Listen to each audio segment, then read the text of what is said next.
बिस्मिल्लाहिर्रहमानिर्रहीम। अस्सलाम वालेकुम नाजरीन। UK 44 स्पेशल में मैं हूं आपका मेज़बान सलीम बुखारी, और आज हम इस प्रोग्राम में गुफ्तगू करेंगे पाकिस्तान के साबिक़ वज़ीर ख़ज़ाना जनाब इसहाक़ डार साहब से।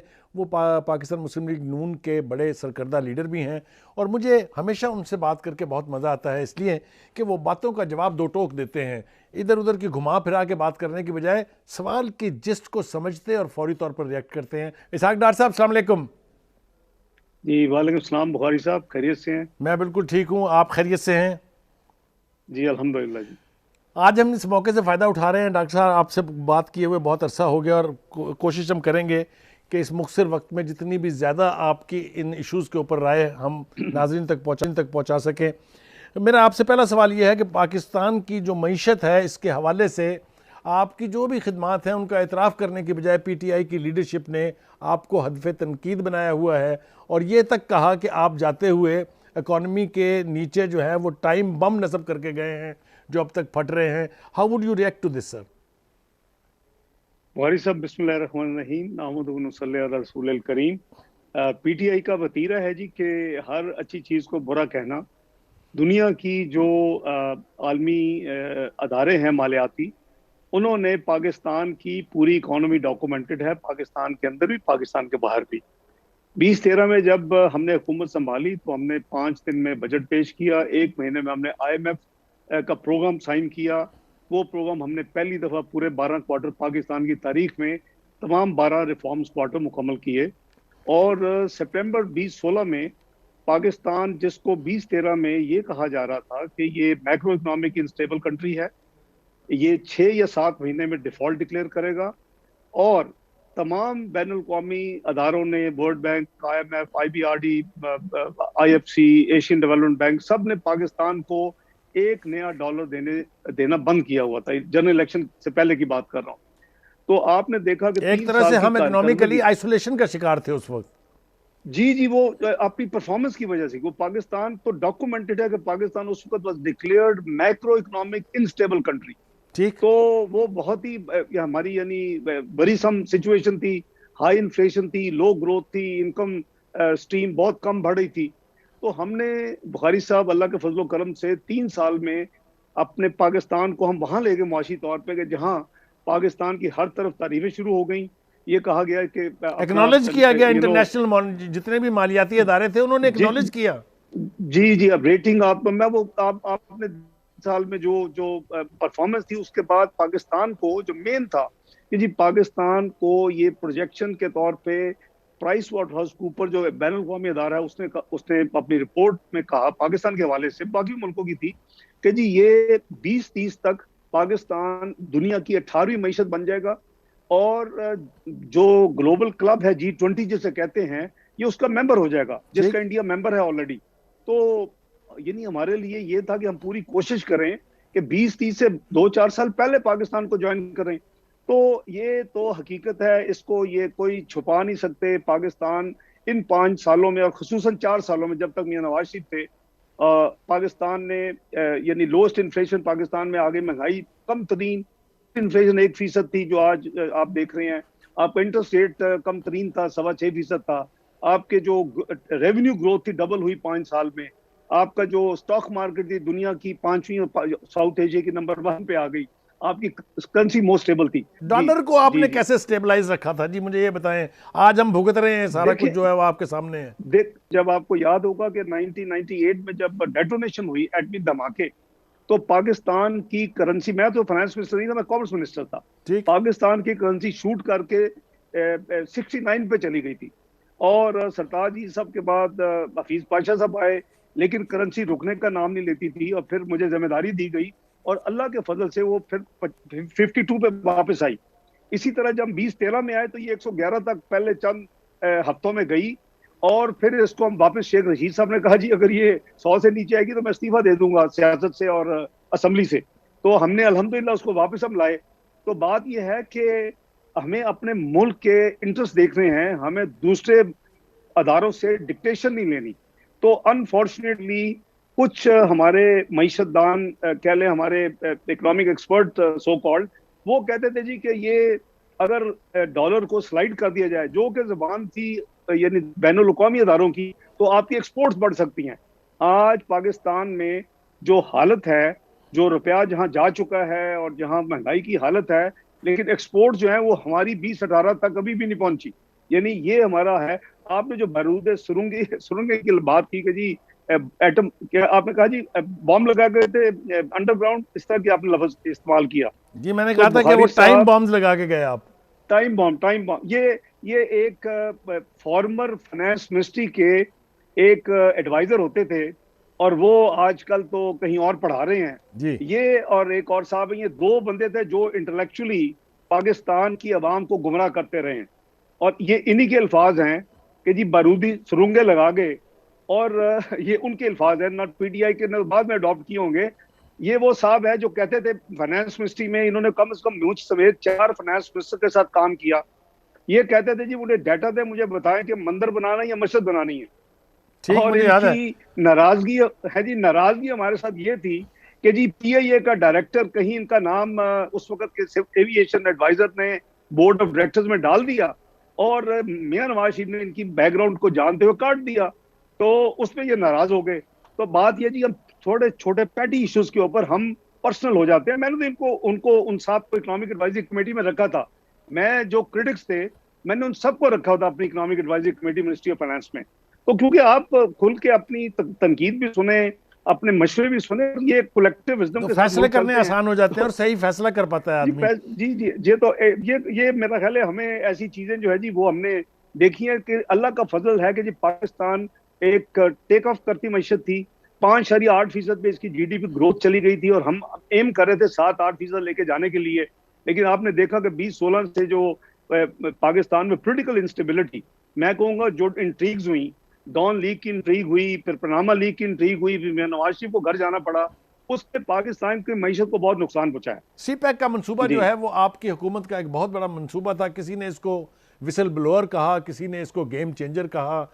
यकीनी तौर पे अगर जी आप उसकी तफसीलात देखें तो आपको पता चलता है कि पाकिस्तान की इकॉनमी का मुस्तकबिल इससे जुड़ा हुआ है। लेकिन अब जो सूरत हाल है वो कुछ यूँ है कि IMF की तरफ से ये कंडीशन भी लगाई जा रही है कि आपने चाइना को इस एग्रीमेंट में जो मराहत दी थी या जो टैक्स की छूट दी थी वो वापस लें। क्या ये इस मंसूबे को तबाह करने की साजिश का एक हिस्सा नहीं है? 46 बिलियन का ये टोटल पैकेज था नंबर 1 फेज में। बाद में सूबों के लिए 10 बिलियन ऐड हुआ। 46 बिलियन में बुखारी साहब $34 बिलियन सिर्फ बिजली पैदा करने के मंसूबों के लिए प्राइवेट सेक्टर में थे। बिल्कुल ठीक। और वो हुकूमत पाकिस्तान ने लोन नहीं लेना था। 12 बिलियन जो बकाया था, उसमें 6 बिलियन जो था वो रेलवे अपग्रेडेशन के लिए थे, चाइना बॉर्डर टू कराची, जो कि इस्तेमाल नहीं हुआ। 3 बिलियन गवादर के लिए थे। और जो लाहौर से कराची मियां नवाज शरीफ की एक ड्रीम थी कि पूरे मुल्क को मोटर से कनेक्ट करना है, उसके अंदर एक सेगमेंट थी जो बीओटी में नहीं हो सकती थी, वो थी मुल्तान सकर। तो उसके लिए 3 बिलियन था। ये टोटल सी पैक था जी। अब जब हम खुद कहेंगे, हमारे पॉलिटिशियन कंटेनर पे चढ़ के तकरीरें करेंगे कि जी सी पैक जो है ये मुल्क के साथ दुश्मनी है, ये इन्वेस्टमेंट नहीं है, ये लोन्स हैं, ये 8% पे डॉलर बोरो किए जा रहे हैं। मुझसे IMF कहता था जी हमें जरा सी पैक का मुआहदा दे। मैं कहूँ द हेल यू आर। एक ब्रेक के लिए कहा जा रहा है, ब्रेक से वापस आएंगे डॉक्टर साहब, तो फिर यहीं से गुफ्तगू का सिलसिला दोबारा शुरू करते हैं।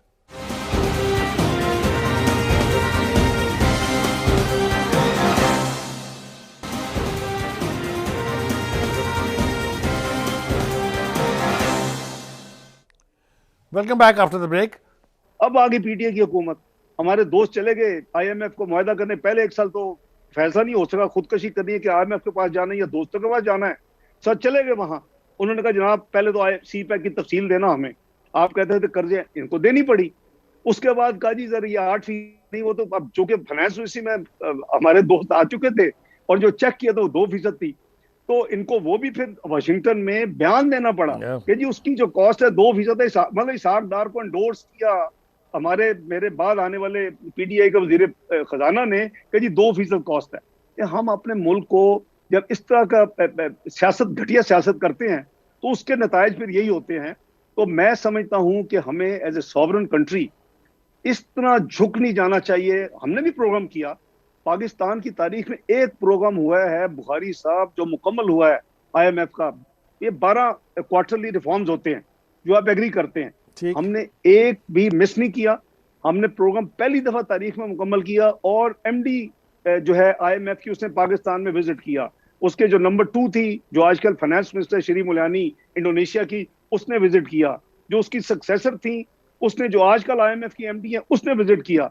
मेरा मतलब है कि वो एक पाकिस्तान की परफॉर्मेंस की वजह से था ना, हमारी कोई दोस्तियां तो नहीं है जाती, ये तो मुल्क का रिलेशनशिप होता है। छह डॉक्टर बिलियन साहब, आप डॉलर का इसकी टोटल। तस्दीक फरमाएंगे कि चाइना की तरफ से भी बड़ी रिजर्वेशंस का इजहार किया गया, ये रवैया जो इस वक्त हमारी हुकूमत ने इख्तियार कर देखें, रखा था?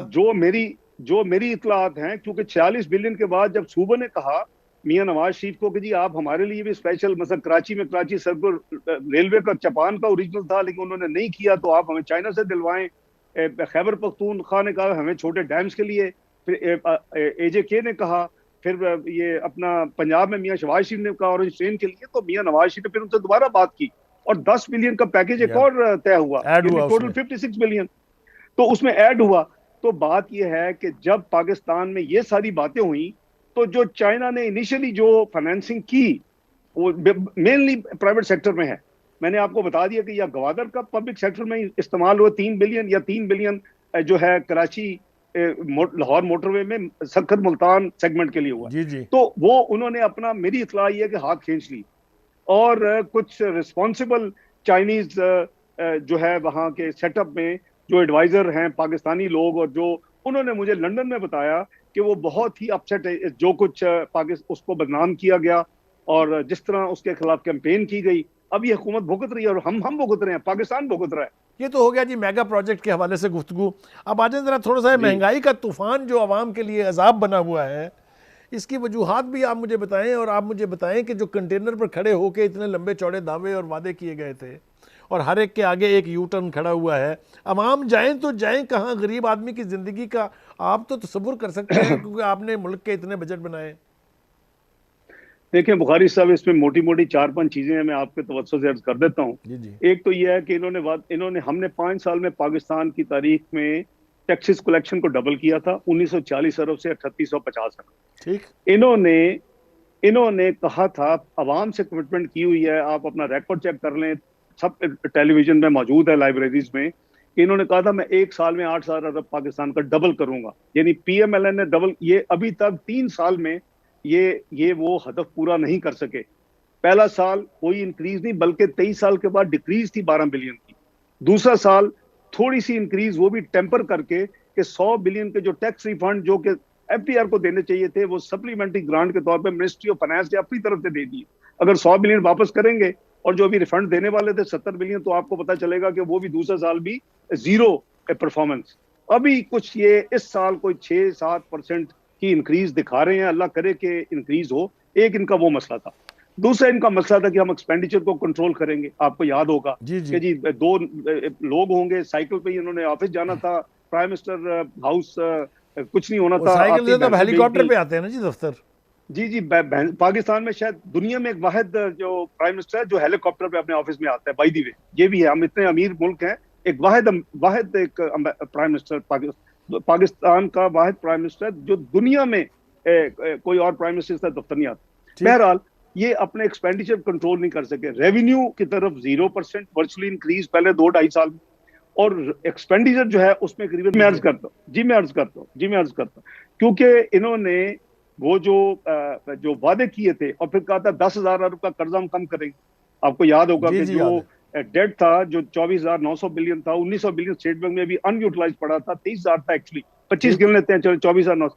इन्होंने कहा था मैं 10,000 कम करूंगा। ये लाइबिलिटीज स्टेट ने नहीं देनी होती है, प्राइवेट सेक्टर की लाइबिलिटीज है। रुपया देते हैं लेकिन डॉलर देने होते हैं, फॉरेन लोन जो प्राइवेट सेक्टर की ठीक। है। ये दुनिया में शोर मचाने के लिए कहते थे कि जी 30,000 अरब हमें विरसे में मिला है।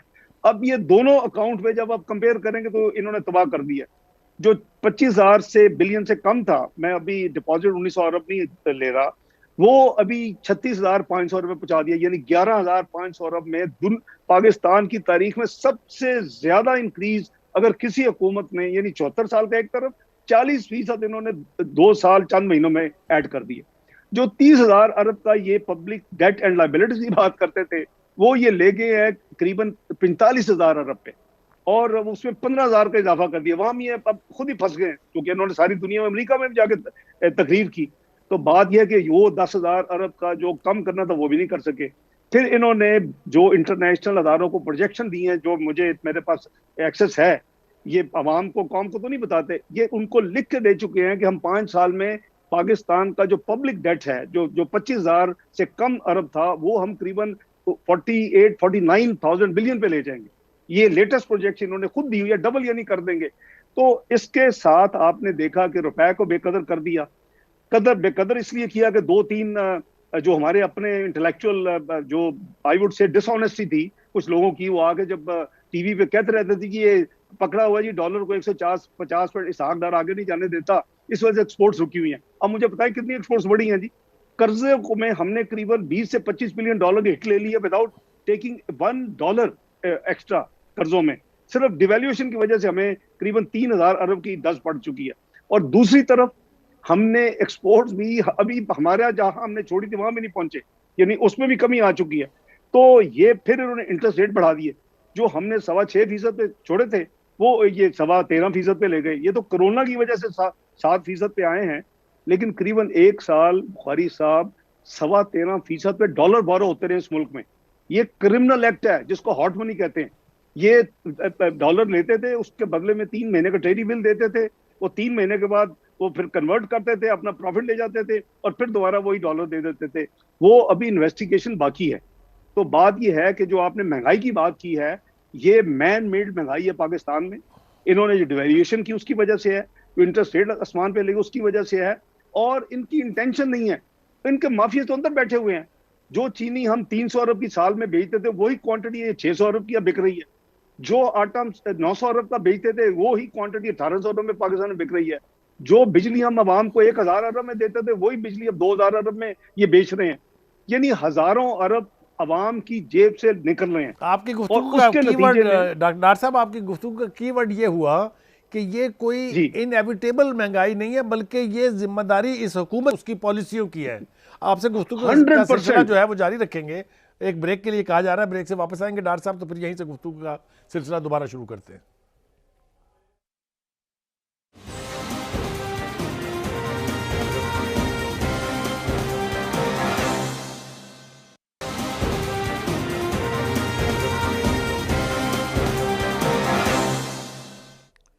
Welcome back after the break.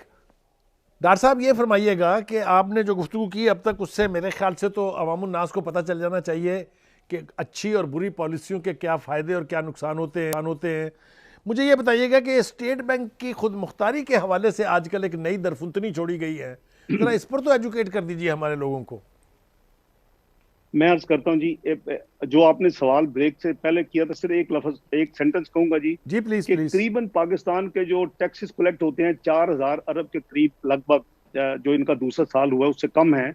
करीबन इतना ही पैसा आवाम की जेबों से सिर्फ कीमतों में इजाफे की वजह से आवाम दे रही है उन्हीं चीजों का जो वो पहले जितना खरीदते थे। ठीक बुखारी साहब, मैंने आपको सिर्फ 3 चीजें गिनवाई हैं, चीनी, आटा और बिजली।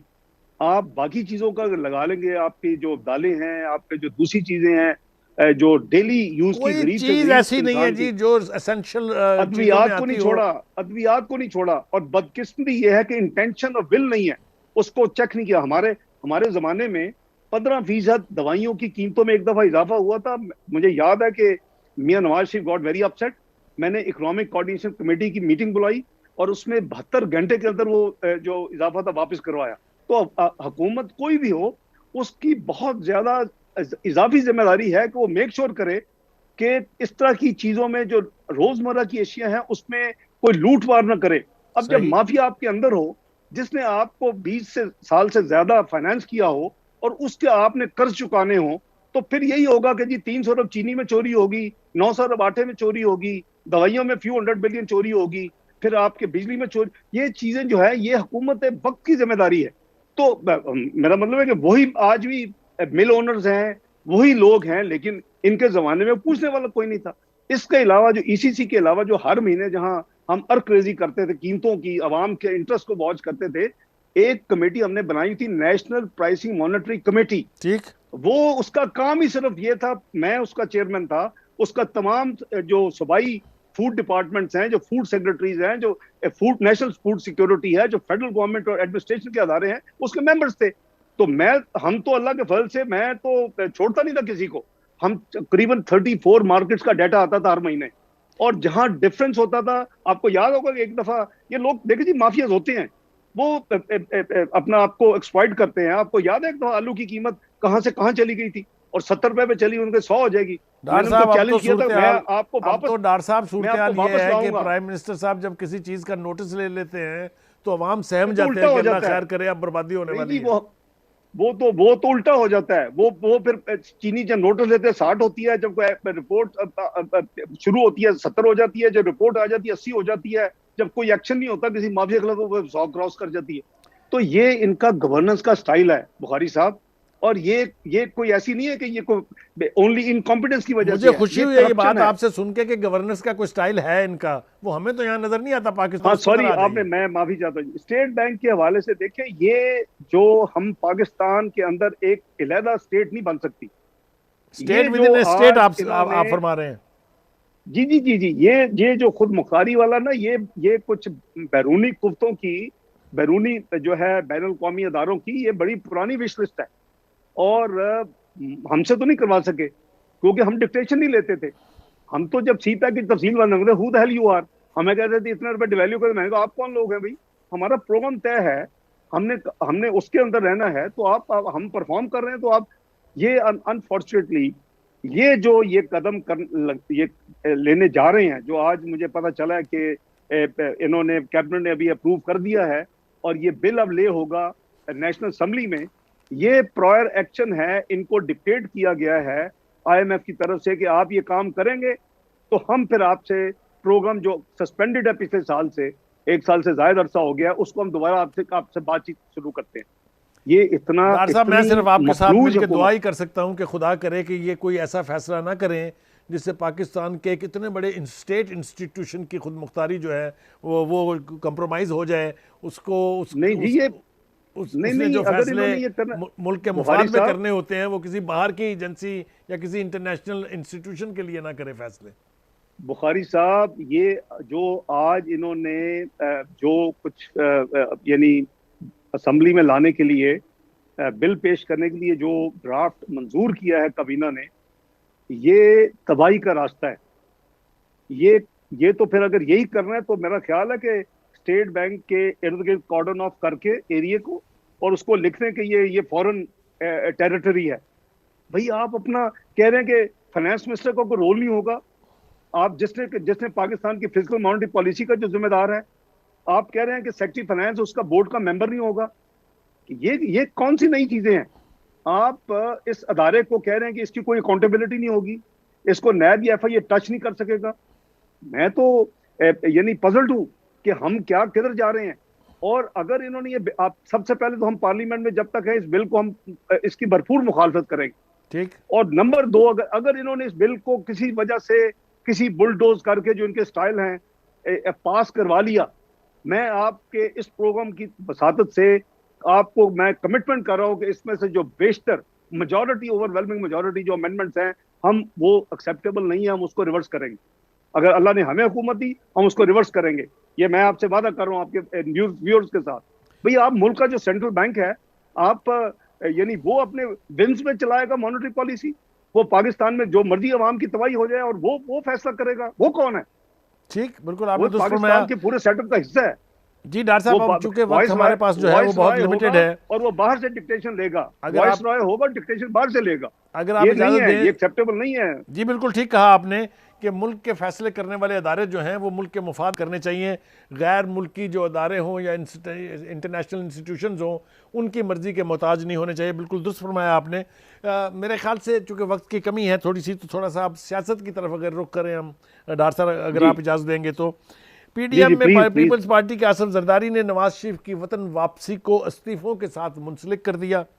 इस रवैये को कैसे देखते हैं? और साथ ही साथ उन्होंने आपसे भी, आसिफ अली जरदारी साहब ने कहा है कि आप वोट डालने क्यों नहीं आए, और ये मुतालबा कि नवाज शरीफ साहब वापस आए। How do you see this whole scenario जो पीडीएम के अंदर हुआ? देखें, वो चूंकि पब्लिक हो चुका है, तो मैं इस पे कमेंट कर देता हूँ। मैं समझता हूँ कि ये नहीं होना चाहिए था। और जरदारी साहब गालबन ये भूल गए हैं कि मोहतरमा बेनज़ीर भुट्टो साहिबा जयाउल हक के ज़माने में बाहर रहीं, और जब तक हालात मुनासिब नहीं थे, वापस नहीं आई। फिर मोहतरमा जो है वो 99 से पहले मुल्क से बाहर थी, कू होने से पहले, और फिर वो करीबन 8 साल के बाद पाकिस्तान आई। खुद जरदारी साहब 2-2.5 साल अमेरिका में रहे और वो वापस नहीं आए। उनकी वापसी पे मेरी उनसे पहले, जाने से पहले भी दुबई पे मुलाकात हुई, वापसी पे भी सेकंड उस वक्त हो रहा था, इमरजेंसी पाकिस्तान में मुशर्रफ लगा रहा था जजों को निकालने के लिए और हाउस अरेस्ट करने के लिए। उस रात मैं, मोहतरमा बेनज़ीर भुट्टो और आसफ जरदारी साहब की डिस्कशन हो रही थी कि बीबी चूंकि दुबई आई थी, पाकिस्तान जा चुकी थी, और वो कारसाज वाला जो वाकया हो चुका था, तो वापस हम ये डिस्कस करते हैं वापस जाए ना जाए। तो इसमें इस हवाले से मियां नवाज शरीफ की हेल्थ की कंडीशन सबको पता है। या तो हो ना, अगर जरदारी साहब 1200 किलोमीटर कराची में बैठ के वहां से वीडियो लिंक पे अपना काम कर रहे हैं, तो अगर मियां नवाज शरीफ को चंद हजार, 4-5 हजार मील दूर बैठ के वही काम करे, तो उसमें तो एक तो वो कोई डिफरेंस नहीं है। वो उसको बुनियाद बनाना मुनासिब नहीं है। सबसे पहले उनकी हेल्थ, उनकी जिंदगी, हम सब की दुआ है कि अल्लाह ताला उनको उम्र सिदर अता करें। और फिर उन्होंने अगर यही करना होता तो 2018 में अपनी अहलिया को इस तरह मर्ग पे इतनी सीरियस थी, वर्चुअली वो यानी कोमा में थी, तो वो उस वक्त वापस ना जाते। उनको नहीं पता था कि एयरपोर्ट पे उतरने मुझे और मेरी बेटी को गिरफ्तार कर लिया जाएगा। वो उससे पहले 150 पेशियां ना भुगतते, वो करीबन 1.5 साल सजा ना काटते। और आज दूध का दूध पानी का पानी हो चुका है बुखारी साहब कि जो आप जैसे शौकत सदीकी का स्टेटमेंट ले लें, आप जज अरशद मलिक के वीडियो मैसेज ले लें, आप जो है एक रिटायर्ड सुप्रीम कोर्ट के जज का 2-3 दिन से सुहेल वड़ाई साहब का इंटरव्यू चल रहा है, वो देख लें कि जी ये सारे का सारा जो ड्रामा था, ये मियां नवाज शरीफ को यानी हुकूमत वजारत उज़्मा से निकालने के लिए किया गया। और दोनों फैसलों में 3 केस थे उनके हवाले से। हालांकि एक ही जो क्राइम है या जो एक ही एलिगेशन है, उस पर 3 केस नहीं बनते। मैं टेक्निकल बात कर रहा हूँ कि अगर एसिड बियॉन्ड सोर्सेज का केस मियां नवाज शरीफ है तो एक ही होगा, 3 नहीं होंगे। ये मुझे नहीं समझ आई कि सुप्रीम कोर्ट ने कैसे 3 फैसले दे दिए। और जो 3 फैसले दिए गए, उसमें एक में क्विट हो चुके हैं, दोनों में लिखा है कि उनमें कोई जो सरकारी जो 9A4 है हमारा नैब ऑर्डिनेंस का, कोई सरकारी यानी माल में कोई गबन, कोई करप्शन, कोई बददयांती, वो कोई साबित नहीं हुई। ये दोनों फैसलों में लिखा है उनके जज मोहम्मद बशीर के भी और जज मरहूम अरशद मलिक के भी। ठीक। तो इसका मतलब है कि आपने उनको मुल्क से निकालने के लिए, पहले वजारत उस्मा से निकालने के लिए जब कुछ नहीं मिलता, कामे पे निकाल दिया। यानी 10,000 दिरहम आपने रिसीवेबल है उसको नहीं करेंगे इस बात से कि ये पहला केस है कि जिस चीज की प्रे नहीं की गई पिटीशन में, उसके ऊपर सजा दी गई है। मैं तो कह रहा हूँ जी कि ये सारी जो जेटी का बनना था, ये सारे का सारा ड्रामा प्लान था। ये 2014 से शुरू हो चुका था। इसका जो बुनियाद रखी गई थी वो 2011 में 10-11 में रखी गई थी, जब मीनार पाकिस्तान में पीटीआई जो 2-4 सीटों की पार्टी थी, उसको करोड़ों रुपए एजेंसी ने लगा के उसका एक पम्प शो किया था। उसके बाद फिर आपको याद होगा कि 2014 में, अभी तो हमें साल हुआ था आए हुए जी, करीबन 14 महीने, और आपने धरना दिलवा दिया और उस धरने में 126 दिन लग गए। हमने नेगोशिएट करके उठाया, इनकी मर्जी का जस्टिस दांसो मुल्क लेके आए। वो जब उनका फैसला इनके खिलाफ आया तो उनका जी वो तो हमारा सियासी बयान था। यानी आप मुल्क की यानी इकोनॉमी को इतना नुकसान पहुंचाया। आपने सी पैक को करीबन 1.25 साल 1.5 साल डिले किया। हमने वादा किया था 5 साल में हम बिजली पाकिस्तान में वापस लाएंगे। हमें एलएनजी के 3600 मेगावाट की अर्जेंट प्लानिंग करनी पड़ी उसकी वजह से, डिले की वजह से। यानी आप क्या तमाशा कर रहे हैं पाकिस्तान के साथ। तो बात यह है जी कि ये सारे का सारा जो ड्रामा हुआ है, इसका नुकसान 22 करोड़ अवाम को हुआ है, इसका नुकसान पाकिस्तान को है। तो जरदारी साहब को मैं समझता हूं कि ये मुनासिब नहीं था कि वो अपनी भी माजी को देख लेते। तो उनको ये मियां नवाज शरीफ को इसके अगर उन्होंने नई रेजिग्नेशन देनी, वो उनकी शुरू से रेजिस्टेंस है, तो अलग बात है, लेकिन इसको जवाब बनाना मुनासिब नहीं था।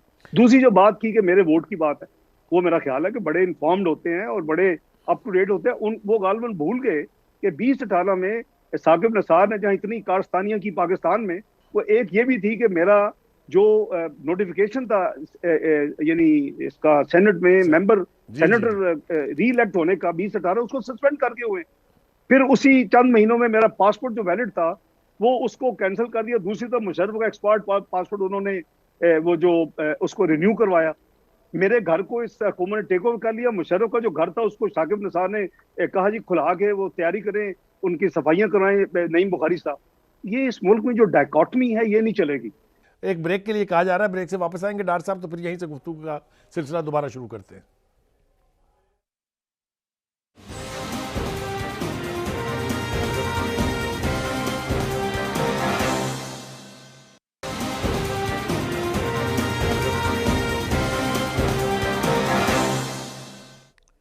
Welcome back after the break. तो बात यह है कि वो उनकी, मैं अगर होता भी तो मैं तो वोट डाल नहीं सकता था। एक दूसरा, हमने वो लोग, पीपल्स पार्टी हमसे टोटली कनेक्टेड थी, हमारी एक्टिव कम्युनिकेशन थी जब तक यूसुफ रजा गिलानी साहब सेनेटर नहीं बने। अगर हमारे वोट 83 ना होते तो वो सेनेटर नहीं बन सकते थे। बिल्कुल ठीक। अगर हमारे वोट, मेरे वोट के बगैर, उनकी मेजोरिटी 49 वोट है और संजरानी साहब के 48 है, वो फ्रेंकली जो 7 वोट उन्होंने जो रिजेक्ट किए हैं प्रिजाइडिंग ऑफिसर ने, उसमें बहुत ही उसमें बददियानती है। और आई एम श्योर अल्लाह ने चाहा तो सुप्रीम कोर्ट से वो फैसला रिवर्स होगा, क्योंकि वो भी इनकी अपनी प्लानिंग और इनकी अपनी गलत स्ट्रेटेजी है। इन्होंने चंद लोगों जिसपे ये इनको शक था, तो इन्होंने कहा कि आप सैयद पे मोहर लगा दें, आप यूसुफ पे मोहर लगा दें, आप रजा पे मोहर लगा दें, गिलानी पे। ये सारा कुछ तो मेरे ख्याल में मंजर आम पर आ चुका है कि किस तरीके से सेनेट के सेक्रेटरी का बयान जो है वो वीडियो वायरल हो गई है, जिसमें वो कह रहा है कि मैंने कहा था कि ये वोट ठीक है। नहीं, वो वैसे भी बॉक्स बने हुए, उसमें डिवाइडर भी नहीं है। बिल्कुल ठीक होता है ना जी कि आप वर्टिकल लाइन का डिवाइड कर दें कि ये बॉक्स है उसके अंदर लगाना, वो भी नहीं है। ये पूरे का पूरा जो ब्लॉक है दोनों नामों का, वो पूरे का पूरा बॉक्स है, उसके अंदर जहां मर्जी, जो आपने कहा कि सेक्रेटरी सेनेट भी कह रही कहीं मोहर लगा दें, तो ये तो गलत है। तो वो इलेक्ट हो गए, लेकिन इलेक्ट किससे हुए? हमारे 17 वोट से। बिल्कुल ठीक। अगर हमारे 17 वोट ना होते, हमारा एक वोट जो है वो हम सस्पेक्ट कर रहे हैं, ये भी कर रहे हैं, जो एक कैंसिल हुआ, दोनों को 2 उसमें मोहरें थी दोनों को, तो वो रिजेक्ट हुआ, वो जेन्युइन रिजेक्शन है। 7 वोट गलत रिजेक्ट हुए हैं। अपना गिलानी साहब ने 49 लिए हैं, संजानी साहब ने 48 लिए हैं। सो इसलिए कामयाब उम्मीदवार ये हैं, विद ऑल ड्यू रिस्पेक्ट, वो हमारे 17 वोटों से हुए। अगर ना होते तो फिर तो वो चेयरमैन सेनेट नहीं बन सकते थे, बल्कि सेनेटर नहीं बन सकते थे। तो मैं समझता हूं कि वो उनका बिल्कुल ही, मैं नहीं समझता कि किस मूड में थे या उन्होंने ये क्यों कहा, लेकिन बहरहाल जो भी है वो उनकी अपनी ओपिनियन है। मैंने क्लैरिफाई कर दिया था जी ठीक मैंने है। उस जब जरदारी साहब की बातें, तो 1 मिनट के गैप से आपका इलेक्ट्रॉनिक मीडिया ऐसे लगता था उनको लीड मिली हुई है और उनको भी लिंक दिया हुआ किसी को, वो 1 मिनट के कुछ गैप पोर्शन आपकी गुफ्तगू का सुनवा दिया और बाकी का गायब कर दिया। और जो मेरी जो बात थी, जो मैंने कुछ जवाब दिया, वो एक भी चीज नहीं आई। तो बहरहाल वो कोई बात नहीं। तो मैं तो समझता हूँ जी कि पीडीएम का फ्यूचर इंटैक्ट है, वो एक इंडिपेंडेंट पॉलिटिकल पार्टी है। हमारी हद्दुल इम्कान कोशिश है कि हम सब इकट्ठे चलें, 10 की 10 जमातें इकट्ठे चले। और अगर खुदा ना खास्ता वो उनकी सेंट्रल एग्जीक्यूटिव कमेटी ने किसी वजह से उनको यानी रोका या कोई उनका कोई डिपार्चर हुआ, तो ये मूवमेंट जो है ये एक असूली, एक आईनी रेस्टोरेशन की, एक पार्लियामेंट की बालादस्ती की, एक सिविल सुपरमेसी की है। तो इंशाल्लाह ये कामयाब होगी। डॉक्टर साहब ये बताइएगा कि वज़ीर आज़म साहब ने जो ख़त लिखा है नेशनल असम्बली के स्पीकर को कि आप पार्लियामानी कमेटी एक बना दीजिए इंतखाबी रिफॉर्म्स के लिए, क्या आप समझते हैं कि सही मूव है? आप तो चूँकि 18वीं तरमीम से लेके और उसके बाद में भी होने वाली तरमीमों का हिस्सा रहे हैं, पूरी तरह से समझते हैं कि इस असम्बली का प्रोसीजर क्या होता है, क्या रूल्स हैं, क्या रेगुलेशंस हैं, कैसे अमेंडमेंट्स होती हैं। How do you see this? क्या ये तरीका मुनासिब है? ये जी जो हमने जो 9 लॉज थे पाकिस्तान में, 9 कवानीन के तहत पाकिस्तान में मुख्तलिफ इलेक्शन होते थे, 1976 से ऑनवर्ड्स, ठीक, मुख्तलिफ औकात में। हमने भी पार्लियामानी कमेटी बनाई थी, मुस्लिम लीग नून ने अपने दौरे हुकूमत में 2016 में। हमने छोटी से छोटी पार्टी, 1 मेंबर पार्टी को भी रिप्रेजेंटेशन उसमें दी, करीबन 26 मेंबर थे जहां तक मुझे याद है। और उन लोगों ने, नॉर्मली आपका कोई मिनिस्टर ऐसी पार्लियामानी कमेटी का सरबराह नहीं होता, उनों की मेजॉरिटी ने इवन ऑपोजिशन समेत मुझे कहा कि जी आप चेयरमैन बनेंगे तो ये काम कहीं पाया तकमील तक पहुंचेगा। मैंने मियां नवाज शरीफ साहब की इजाजत से उसकी चेयरमैनी एक्सेप्ट कर ली थी। ठीक, और ये थी पार्लियामानी कमेटियों ने इलेक्टोरल रिफॉर्म्स। और ये जो हमने तकरीबन साल से ज्यादा एक्सरसाइज की, एक नया कानून दिया मुल्क में और उसको कंसोलिडेट किया, ये एक बहुत बड़ी एक्सरसाइज थी। ये बहुत बड़ी एक्सरसाइज थी। एक कंपनी लॉ 1984 को जो हमने रिवाइव करके एक नया कानून दिया था, 2017 कंपनी लॉ, ये 2 बहुत बड़े बड़े यानी लेजिस्लेशन के काम मुस्लिम लीग नून से अल्लाह मियां ने लिए। ये इन्होंने पहले जो है इलेक्शन अमेंडमेंट जो बिल 2020 डाला है इस हुकूमत ने, वो तो सिर्फ नेशनल असेंबली में डाला था और इनकी पूरी कोशिश थी कि उसको जल्दी से बुलडोज करें। तो मैं तो पब्लिक मैसेज देता हूँ। मुझे पाकिस्तान में इलेक्ट्रॉनिक मीडिया पे आने से इमरान नियाज़ी साहब को बड़ी तकलीफ है, क्योंकि मैं शीशा दिखाता हूँ, मैं हकायक बताता हूँ, मैं माजी बताता हूँ, मैं इनकी गलत कार्यों को पर्दा उठाता हूँ। तो मेरी ही ट्वीट थी कि जी ये इलेक्टोरल अगर रिफॉर्म में है तो ये पार्लियामेंट्री कमेटी नेशनल ने एक भरपूर काम किया था, आपको एक पार्लियामेंट्री कमेटी बनानी होगी। हमने अपने मेंबर्स को भी ये राय दी कि आप उसमें जो नेशनल असेंबली की स्टैंडिंग कमेटी है पार्लियामेंट्री अफेयर की, जिसमें ये इलेक्शन लॉ पे अमेंडमेंट पे बात हो रही थी, आप वहां रेज करें। ठीक। ये उसके नतीजे में इमरान नियाज़ी साहब ने ये लिखा है कि ये अदरवाइज डायरेक्शन ठीक है कि पार्लियामेंट्री कमेटी होनी चाहिए जिसमें नेशनल असेंबली सेनेट वो भरपूर अंदाज में अपनी जिम्मेदारियां निभाएं और उसके बाद जो भी उनको समझ आए फिर उस पर वो अमल दरामद करें, ताकि बाद में हाउसेज में जाके प्रॉब्लम ना हो। तो इन्होंने हमारा तरीका अडॉप्ट किया है। जी मैं कह रहा था कि ये इन्होंने तो मेरी जो ट्वीट थी, ये इन्होंने कंपनी लॉ में भी 15 बड़ी डेंजरस किस्म की अमेंडमेंट्स की थी पिछले साल, उस पर भी मैंने बड़ा चीखो पुकार की थी, एक आर्टिकल भी लिखा फ्राइडे टाइम्स में। उसके बाद फिर इन्होंने 14 वापस ली थी। तो ये भी हमारी हमारी ही एक्चुअली है सजेशन के पार्लियामेंट्री कमेटी बनाओ भाई। जिस एक पार्लियामेंट्री कमेटी ने ये इस कानून 2017 दिया था इलेक्शन लॉ, अगर इसमें कोई रिफॉर्म करने, लेकिन आई स्मेल ए रैट, इसमें बदनीति मुझे लगती है कि 2018 के इलेक्शन जो थे वो एक हर दफा एक नया टूल यूज होता है। वो था रिजल्ट ट्रांसमिशन सिस्टम आरटीएस, वो जो कई घंटे डाउन हो गया था, वो खराब हो गया, कई घंटे वो चला नहीं, पोलिंग एजेंट बाहर निकाल दिए गए और इलेक्शन चोरी कर लिया। 10 का भी उसकी एक मिनीएचर है कि धुंध में बंदे गायब कर लिए। तो ये जो इलेक्ट्रॉनिक वोटिंग मशीन्स हैं, जो मेन आइडिया जो कहते हैं जी वो लाओ, वो कई सौ अरब खर्च करके वो एक टूल होगा इलेक्शन चोरी करने का, एक टेक्नोलॉजिकल इलेक्शन चोरी करने की, नेक्स्ट चोरी करने की, इलेक्शन चोरी करने का प्लान बन रहा है पाकिस्तान में। डॉक्टर साहब वो मैं समझ गया आप जो फरमा रहे हैं, इसलिए कि हमने देख लिया 2018 के इलेक्शन में जो हुआ था। मुझे आप ये फरमाइएगा कि ये जो हुकूमत के 3 वज़रा ने बैठ के प्रेस कॉन्फ्रेंस ठोक दी और कहा कि इलेक्शन कमीशन पूरे का पूरा रिज़ाइन कर दे, ये कभी सुना है आपने दुनिया में इस तरह के मुतालबे होते हुए कि हुकूमत जो है खुद अपने एक रियासती इदारे के खिलाफ इस किस्म का मुतालबा कर दे? ये बुखारी साहब, ये मुतालबा गैर आईनी है, ये मुतालबा गैर कानूनी है। जो इंडिपेंडेंट भी है मेरे ख्याल से, गैर इखलाकी, इनमें इखलाकियात का तो कोई मसला ही नहीं है जी। इनको पाकिस्तान में इखलाकियात को तबाह करने वाला जो सेरा जाता है वो इस पार्टी को और इसके लीडर को जाता है। ओए तोए, बुरे अल्फाज, गाली गलोच वो आम है, और झूठ इतना कि इतना बोलो कि लोग सच समझने शुरू कर दें, मैं उस पर नहीं बात करता। तो ये कोई भी उनसे डिमांड नहीं कर सकता। देखिए हमारे जमाने में हमें भी पता था कि foreign funding case open and shut case है, इसमें ये पार्टी फारग हो सकती है पूरी की पूरी। What to talk, Imran Niazi और जो सिग्नेटरी हैं वो तो होंगे ही फारग। तो हमने तो कोई प्रेशराइज नहीं किया इलेक्शन कमीशन को अपने 4 सालों में कि जी ये हमारे खिलाफ धरने करते हैं, आप इनका फैसला करें। तो आपने देखा कि 2018 में, यानी अब 7वां साल शुरू हो चुका है। तो बात यह है कि उस वक्त इनको बहुत पसंद थे ये जो इस वक्त चीफ इलेक्शन कमिश्नर है, ये इमरान नियाज़ी साहब की यानी पसंद के हैं। ये इन्होंने जो अपोजिशन लीडर को पैनल दिया खत में, वो फर्स्ट पार्टी इनके लिए थी, इनकी जो ख्वाहिश थी, तो हमने उसी को एंडोर्स कर दिया। अब आपकी मतलब कि जब जरा डस्का में उसने कोई इंसाफ किया उस अदारे ने, तो आप चीखो पुकार कर रहे हैं, और वो भी गैर आईनी चीखो पुकार, गैर कानूनी। By the way, election law 2017 मैं आपको याद करवा देता, आपके व्यूअर्स को भी, उसमें इलेक्शन कमीशन की पावर्स हैं कंटेम्प्ट को ऑफ कोर्ट जो होता है, बिल्कुल हाई कोर्ट की पावर है इनके पास। और इनको चाहिए, मैं समझता हूं कि इनको चाहिए कि कंटेम्प्ट में इन तीनों वज़रा को बुलाएं। माजी में 2 हुकूमतों के साथ ये हो चुका है कि इस तरह का बयान आया, इलेक्शन कमीशन ने अपनी स्पाइन दिखाई, अपना आईनी जिम्मेदारी दिखाई और उनको बुलाया, और उन हुकूमतों को माजरत करनी पड़ी। ये क्या तरीका है कि आपको जो आप सब अदारों को कॉन्कर करना चाहते हैं, डार साहब उनको तकलीफ ज्यादा शायद इस बात की है कि इलेक्शन कमीशन का अदारा वाहिद अदारा है जिसने स्टैंड ले लिया है, 2-3 फैसले ऐसे किए हैं जिसकी वजह से मेरे ख्याल से एक फैसला जी डस्का वाला फैसला उन्होंने किया, और उनका फैसला तो सारी दुनिया ने माना है, उनका फैसला किसने नहीं माना।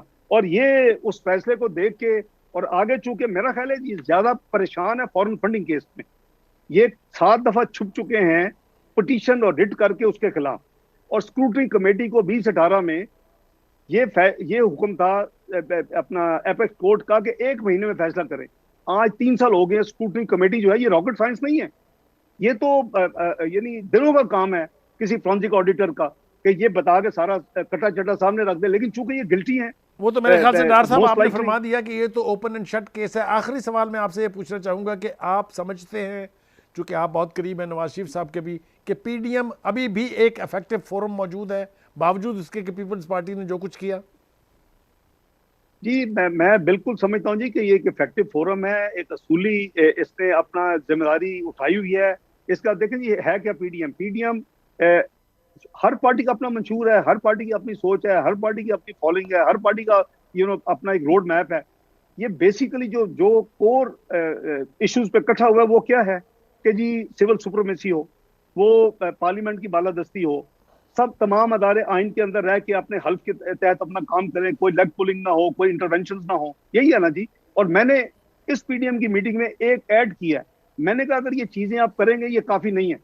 पाकिस्तान में इसमें ऐड करने के पाकिस्तान में फिजिकल डिसिप्लिन और ट्रांसपेरेंसी होनी चाहिए, ठीक। वो बहुत जरूरी है। और उसका हमने अमली तौर पर मुजाहरा किया। देखिए, हमसे पहले 2013 से पहले वज़ीर आजम के 40-40 अरब डिस्क्रिशनरी फंड थे। हम पहली हुकूमत है कि वजीर आजम नवाज शरीफ की कॉन्सेंट के साथ मैंने 5 दिन में जो बजट दिया, जो डिस्क्रिशनरी फंड था, स्वाब दी थी, फंड प्राइम मिनिस्टर जीरो था। अपने हमारे फेडरल मिनिस्टर हमने जीरो किए। तो अगर हमने वो किया है तो वो जो फिजिकल डिसिप्लिन है हर अदारे पे, हर अदारे के सरबराहान पे, हर हर हर एक के लागू होगा। वो आप मैंने इस पीडीएम की मीटिंग में ये मैंने एम्फेसाइज किया कि इसको आप अपने चार्टर, अपनी डिमांड, अपने गोल्स का हिस्सा बनाएं कि सिर्फ उस सिविल सुप्रीमेसी से, पार्लियामेंट की बालादस्ती से, अपने भी ओथ के अंदर रह के काम नहीं चलेगा। ये भी जरूरी होगा, फिजिकल डिसिप्लिन एंड ट्रांसपेरेंसी। आप इसको ऐड करें, इंशाल्लाह पाकिस्तान का फ्यूचर जो है, मैं अल्लाह के घर में मुझे बहुत उम्मीद, और मैंने देखा है जी 2013 में जिसको मैक्रो इकोनॉमी अनस्टेबल कंट्री कहा था, वो अल्लाह के फजल से G20 की उसको नवीद मिल गई 3 साल में। तो इसका फ्यूचर है। इस मुल्क को मिसगवर्न किया जा रहा है, इस मुल्क का माफिया अवाम को लूट लूट के वो उन्होंने बर्बाद कर दिया। गुर्बत पीक पे 6% हमने। आपने हमारे लिए बहुत बहुत शुक्रिया आपका। इंशाल्लाह आपसे आइंदा भी रब्ता रहेगा। अपने मेज़बान सलीम बुखारी को इजाज़त दीजिए। अल्लाह हाफिज़।